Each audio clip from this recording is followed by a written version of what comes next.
Ma'lum, O'rta Osiyo xalqlari bilan bir qatorda Qozog'istondagi Uyg'urlar yillardan buyon Navro'z bayramini dag'dug'iliq o'tkazib kelmoqda. Uyg'ur madaniyat markazi, Uyg'ur teatri va Uyg'ur oqsoqollar jamiyatining birlikda o'rinlashtirishi bilan Olmaota shahridagi 153-Uyg'ur to'liq o'rta maktabida dag'dug'iliq Navro'z faoliyati o'tkazilmoqda.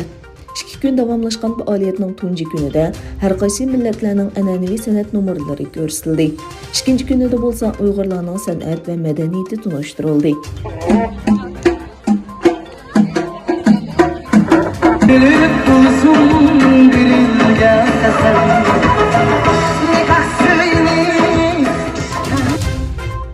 Uyg'ur harakati va Uyg'ur tadqiqot markazi Yevropa ittifoqidagi aloqasi va faoliyatini davomlashtirib, irqiy qirg'inchilikning ziyonkashligiga uchragan Uyg'urlarning vaziyatini tunishtirdi.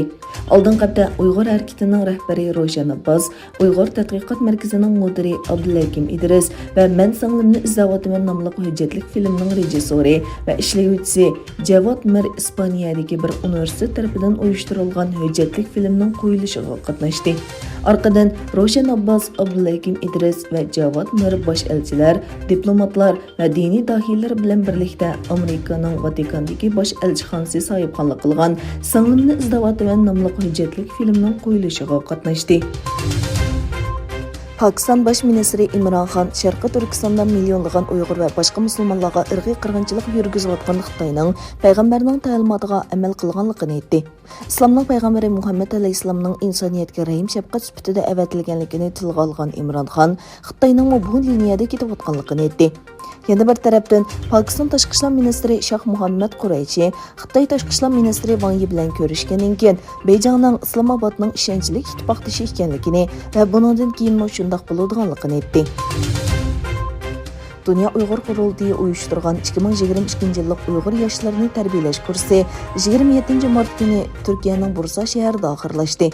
Dünya Uyg'ur qurultiyi va Bursa shahri Osman G'ozi rayonlik hukumatning qo'llashi bilan 25 martdan 27 martgacha Bursadagi Ramazon mehmonxonasida o'tkazilgan mazkur kursga faoliyatchilar, siyosiy faoliyatchilarning vakillari va akademiklar, yoshlar qatnashdi. Türkiye Devlet Reisi Recep Tayyip Erdoğan O'zbekistonda ziyoratda bo'ldi va Turkiya bilan O'zbekiston o'rtasidagi yuqori darajalik strategik hamkorlik kengashining ikkinchi qatimliq uchrashuviga qatnashdi. Erdoğan O'zbekiston prezidenti Mirziyoyev bilan o'tkazgan birlashma muxbirlarni kutib olish yig'inida so'z qilib, ikki davlat munosabatini yaxshilash uchun 10 turli hamkorlik kelishimining imzolanganligini e'lon qildi. Erdo'g'an ziyoratining ikkinchi kunida Urganch shahriga bordi.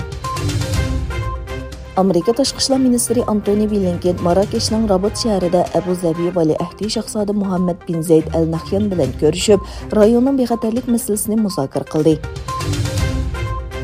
Afg'onistonga qo'shni davlatlar tashqi ishlar ministrlarining 3-chi qatimliq uchrashuvi Xitoyning Anxuy o'lkasining Tunshi shahrida boshlandi.